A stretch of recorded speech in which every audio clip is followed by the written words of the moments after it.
नमस्कार, मैं वीरेंद्र पंवार और आप देख रहे हैं द लोक सदन। हम राजस्थान की सियासत पर बात करते हैं क्योंकि इन दिनों राजस्थान की सियासत में थोड़ी गर्माहट है, थोड़ी तेजी है।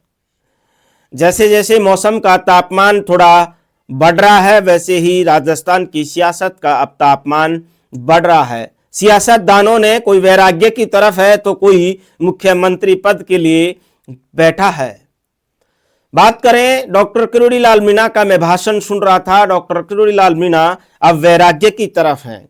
मैं अब इस जहान से दूर होना चाहता हूं, इस जगत में अब मशहूर होना चाहता हूं। अब मैं इस जगत में नहीं मशहूर होना चाहता हूं जानने अपने असल अस्तित्व को, कुल जाति धर्म के मुखौटे को उतार देना चाहता हूं। डॉक्टर किरोड़ी लाल मीणा का अपने छोटे भाई उपचुनाव में चुनाव हारने के बाद डॉक्टर किरोड़ी लाल मीणा का सत्ता और सियासत से मोह भंग होता दिख रहा है, क्योंकि दौसा में कटोरा लेने के बाद भी, विश्राम देही नारा देने के बाद भी डॉक्टर किरोड़ी लाल मीणा को दौसा उपचुनाव में हाथ लगी तो सिर्फ और सिर्फ निराशा हाथ लगी, सिर्फ और सिर्फ हार हाथ लगी। अपने ही गढ़ में अपने ही लोगों ने डॉक्टर किरोड़ी लाल मीणा को फटकनी दे डाली। और जब भी डॉक्टर किरोड़ी लाल मीणा जिस मंच पर भी जाते हैं, जहां भी जाते हैं, उनका दर्द जो है वो झलक ही जाता है, छलक ही जाता है। अब वो वैराग्य लेंगे या नहीं लेंगे, क्योंकि हमने 2018 से 23 तक देखा अशोक गहलोत को राष्ट्रीय अध्यक्ष पद मिल रहा था, लेकिन अशोक गहलोत ने मुख्यमंत्री पद के लिए राष्ट्रीय अध्यक्ष पद को भी ठुकरा दिया था। सियासत होती ऐसी है, सियासत दान जाने, क्योंकि राजनीति ऐसी होती है। मैं हमेशा कहता हूं कि राजनीति में जो होता है वो कभी दिखता नहीं है, और जो दिखता है वो कभी होता नहीं है। डॉक्टर किरोड़ी लाल मीणा के मन की डॉक्टर किरोड़ी लाल मीणा जाने, लेकिन लक्ष्मण जैसे भाई के हारने के बाद राम जैसे भाई का आंखों का जो आंसू है, दर्द जो है, वो अभी रुक नहीं रहा है। वही बात करें सचिन पायलट की। सचिन पायलट 2028 की राजनीति को लेकर थोड़े धैर्यवान बने हुए हैं, थोड़े से संजीदा नेताओं की तरह काम करने में लगे हुए हैं सचिन पायलट। बात कर लेते हैं 2 बार की मुख्यमंत्री रही वसुंधरा राजे सिंधिया की। वसुंधरा राजे सिंधिया कभी मेवाड़ का तो कभी मारवाड़ का दौरा कर रही है। ऐसा कहा जा रहा है, सियासत गलियारों में ऐसी चर्चा है कि वसुंधरा राजे जो है वो आरएसएस की तरफ से राष्ट्रीय अध्यक्ष में वसुंधरा राजे और संजय भाई जोशी का नाम गया है। अब देखिए कैसा सियासत में कैसा खेल होता है कि अमित शाह और नरेंद्र मोदी की दोनों की ही अदावत संजय भाई जोशी से है, लेकिन वसुंधरा राजे की बजाय संजय जोशी की बजाय भाई जोशी की बजाय वसुंधरा राजे से अदावत कम है। तो क्या ऐसे में चलते वसुंधरा राजे सिंधिया को क्या राजस्थान का मुख्यमंत्री बनाया जाएगा, या फिर क्या संजय भाई जोशी को राष्ट्रीय अध्यक्ष बनाया जाता है?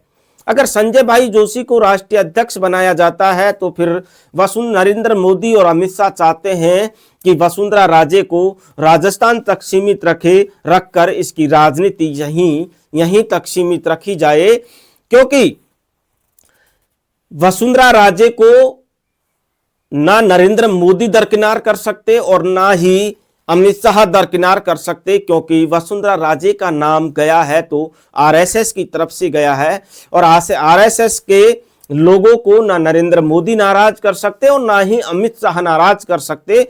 तो ऐसे में चलते हो सकता है कि वसुंधरा राजे को राजस्थान की कमान दे दी जाए।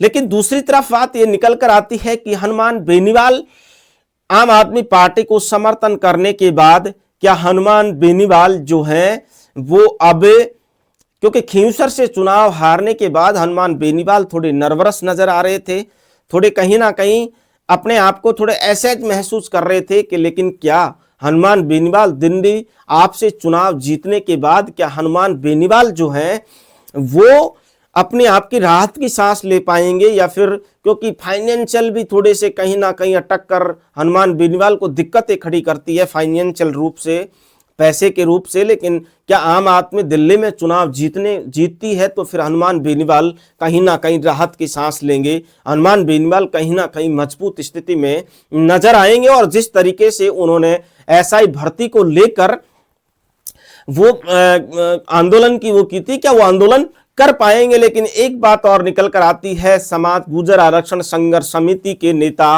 विजय बैसला की। विजय बैसला जीकैप का एक कार्यक्रम था, उसमें सचिन पायलट मुख्य अतिथि के रूप में थे, कृष्णपाल गुर्जर भी थे। लेकिन जिस तरीके से विजय बैसला जो है वो भी डॉक्टर किरोड़ी लाल मीणा की राह पर चल दी है और अपनी ही सरकार को चेतावनी दे डाली है। क्या लोग सियासत गलियारों में चर्चा ये है कि क्या विजय बैसला जो है क्या 2028 के विधानसभा चुनाव से पहले क्या सचिन पायलट के साथ आएंगे? और क्या सचिन पायलट के साथ आएंगे तो फिर क्या ये जो बीजेपी में यहां अफरा तफरी की थोड़ी सी समस्या पैदा कर देगी और अपनी ही सरकार को, बीजेपी को आंख दिखाने वाली जैसी बात हो जाएगी? क्योंकि उन्होंने कहा था कि हमारे समाज के मात्र एक राज्य मंत्री है, कोई कैबिनेट मंत्री नहीं है।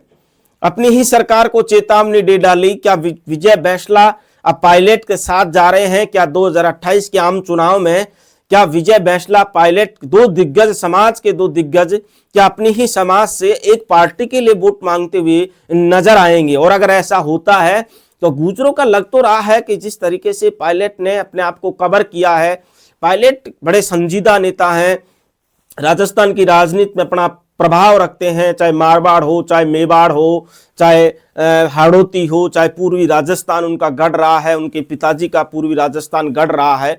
और ऐसा कहा जाता है कि दौसा जिला जो है वो पूर्वी राजस्थान की राजनीति की धुरी कहा जाता है। ऐसे में सचिन पायलट अब किस तरीके की राजनीति करना चाहते हैं, किन किन लीडरों को साथ लेकर आना चाहते हैं, पूर्वी राजस्थान में अपनी दबदबा कायम रखना चाहते हैं, तो ऐसे में चलते विजय बैसला का जो बयान है वो सियासत गलियारों में काफी महत्वपूर्ण नजर आ रहा है। नमस्कार, मैं वीरेंद्र पवार, आप देख रहे हैं द लोक सदन।